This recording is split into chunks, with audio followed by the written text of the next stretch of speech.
Hello friends, आज हम इस वीडियो में बात करेंगे कि अगर पत्नी अपने पति को छोड़ करके बिना किसी कारण के अपने मायके या कहीं भी दूसरी जगह पर चली गई है और वो वहां जाकर के पति के ऊपर मेंटेनेंस का केस करती है, खर्चा मांगती है, तो ऐसे में पति के पास क्या क्या रेमेडी है, वो किस तरह से पत्नी को खर्चा देने से बच सकता है। दोस्तों, अमूमन ये देखा जाता है कि पत्नी पति से झगड़ा करके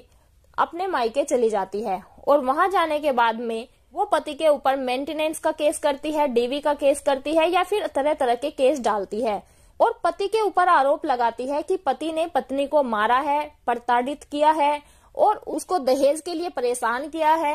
अलग अलग तरह के आरोप पति के ऊपर लगाती है।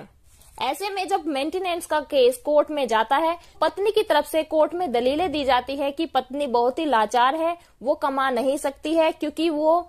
हमेशा घर में रही है, उसके पास कोई जॉब नहीं है, वो बुजुर्ग माता पिता के ऊपर डिपेंड है और जो हस्बैंड है उसने पत्नी के साथ क्रुएल्टी की है, उसको मारा है, पीटा है, उसको प्रताड़ित किया है, उससे दहेज मांगा है, तो इसलिए पत्नी पति से अलग रह रही है और उसको मेंटेनेंस की यानी कि खर्चे की जरूरत है। और ये सब दलीलें सुनने के बाद कोर्ट उस पत्नी का खर्चा बांध भी देती है और पति को मेंटेनेंस देना होता है।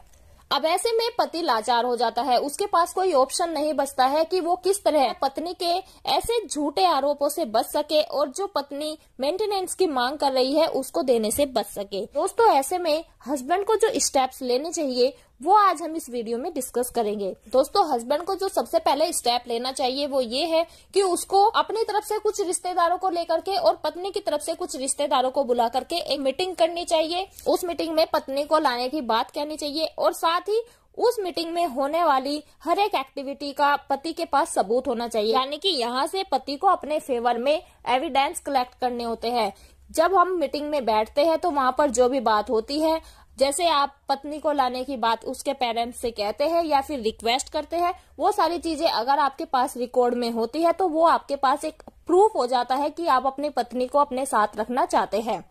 अगर मीटिंग करने से पत्नी आपके पास आ जाती है तो बहुत ही अच्छी बात है, लेकिन अगर पत्नी तब भी आपके पास नहीं आती है और वो वहां पर भी आपके ऊपर आरोप लगाती है कि आप उसको मारते पीटते हैं या फिर प्रताड़ित करते हैं, तो ऐसे में फिर आपको किसी भी वकील के थ्रू पत्नी को एक लीगल नोटिस भिजवाना चाहिए और पत्नी को घर वापस आने के लिए कहना चाहिए। लीगल नोटिस भिजवाने से क्या होता है कि आपके पास एक प्रूफ हो जाता है कि आपने अपनी पत्नी को वापस लाने के लिए अलग अलग तरीके से प्रयास किया है, लेकिन आपकी पत्नी खुद ही आपके साथ नहीं रहना चाहती है। लीगल नोटिस भिजवाने के बाद भी अगर आपकी पत्नी वापस नहीं आती है और आपके साथ नहीं रहती है, ऐसे में आप हिंदू मैरिज एक्ट के सेक्शन 9 का केस कोर्ट में दाखिल कर दीजिए। अब कोर्ट में केस दाखिल हो जाने के बाद वहां पर कोर्ट के थ्रू पत्नी को नोटिस भिजवा करके कोर्ट में बुलाया जाएगा और पत्नी से ये पूछा जाएगा कि वो पति के साथ क्यों नहीं रहना चाहती है। ऐसे में पत्नी आकर के अपना पक्ष कोर्ट में रखेगी और अगर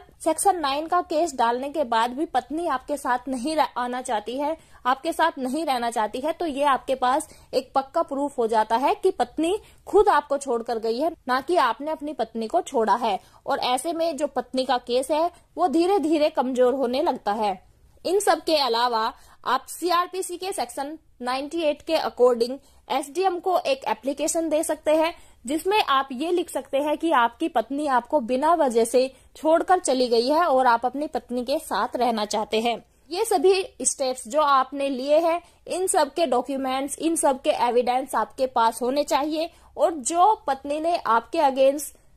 मेंटेनेंस का या फिर जो भी केस आपके अगेंस्ट डाला है, उन केस में जब आप अपना रिप्लाई फाइल करेंगे तो आप अपने जितने भी आपके पास एविडेंस है वो सब के सब अपने रिप्लाई में लगाइए। जब आप अपने रिप्लाई में ये सारे एविडेंस लगा देंगे तो ये सारे एविडेंस ये शो करेंगे कि आप अपनी पत्नी के साथ रहना चाहते हैं, लेकिन आपकी पत्नी अपनी मर्जी से आपको छोड़कर गई है और वो आपके साथ रहना नहीं चाहती है।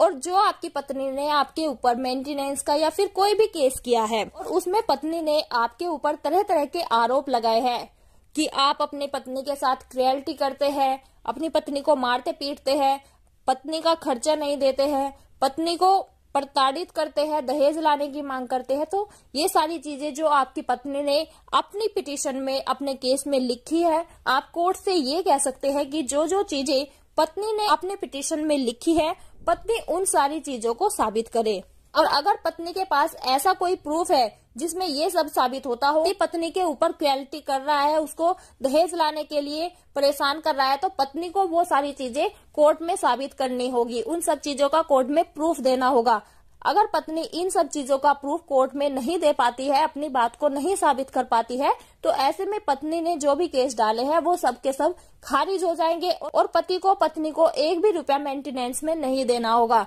क्योंकि यहाँ पर ये साबित हो जाएगा कि पत्नी अपनी मर्जी से घर छोड़कर गई है, अपनी मर्जी से पति को छोड़कर अलग रह रही है, उसमें पति की कोई भी गलती नहीं है। और जो पत्नी अपनी मर्जी से पति को छोड़कर चली जाती है वो एक भी रुपया मेंटेनेंस में पाने की हकदार नहीं होती है। तो दोस्तों, आपको ये जानकारी कैसी लगी हमें कमेंट बॉक्स में कमेंट करके जरूर बताएं। धन्यवाद दोस्तों।